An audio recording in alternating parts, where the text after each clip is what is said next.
उपस्थित मुख्याध्यापक, शिक्षकगण, विद्यार्थी आणि बहुसंख्येने जमलेले पालक, आज आपण आनंदोत्सव साजरा करण्यासाठी म्हणून जमलेलो आहोत. स्वातंत्र्य दिन आहे आणि अगदी कालचा जो दिवस होता तो थोडा वेगळा होता.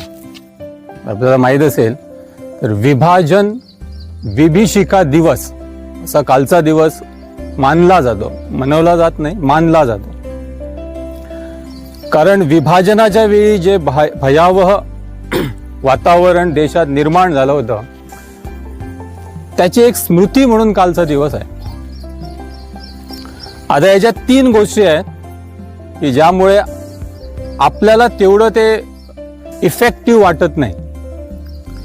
एक म्हणजे याला खूप वर्ष झालेली आहे, 75 वर्ष होऊन गेलेली आहेत. जेव्हा एखादी भयावह गोष्ट भरपूर वर्ष ह्याला निघतात तेव्हा त्याचा असरही कमी होतो, स्मरणही कमी होतं. दुसरी गोष्ट म्हणजे आमच्या मध्ये असलेलं अंतर. भारत आणि पाकिस्तान या बॉर्डर पासून आपण साधारण 1000 किलोमीटरच्या अंतरावर आहोत. त्यामुळे ते काय घडलं होतं त्यावेळी 14 ऑगस्टला खरं तर आपल्याला तेवढं माहीत असणार नाहीये. माहीत असलं असतं, आज झालं असतं तर ते माहीत असलं असतं. कारण आज आमच्या हातामध्ये सोशल मीडिया आहे. विचार करा, तो काळ आहे की ज्यावेळी फक्त आणि फक्त माहिती जाणून घेण्याचं जे साधन होतं ते म्हणजे न्यूजपेपर होतं, वर्तमानपत्र. वर्तमानपत्र होतं खरं, पण देशाची लिटरसी किती होती, साक्षरता किती होती?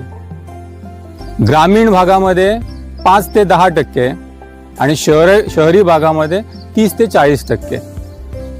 ही त्यावेळीची आमची लिटरसी आहे, साक्षरता आहे. मग लोकांना तरी कसं समजणार या सगळ्या गोष्टी? आणि आम्ही सगळे आय विटनेस नाही आहोत त्या गोष्टीला, पण तरी सुद्धा आपण तो दिवस आपल्याला माहीत असलं पाहिजे, आपण ते स्मरण केलं पाहिजे. जिथे आपण आनंदोत्सव साजरा करतो तिथे आपल्याला त्याही दिवसाचं स्मरण असलं पाहिजे. कारण हजारो लाखो लोक इथून विस्थापित झाले. आता विस्थापित होण्याची खूप वेगवेगळी कारणं असतात, वेकेट करण्याची खूप वेगवेगळी कारणं असतात. आता इथे मी ज्या पुनर्वसनमध्ये राहतो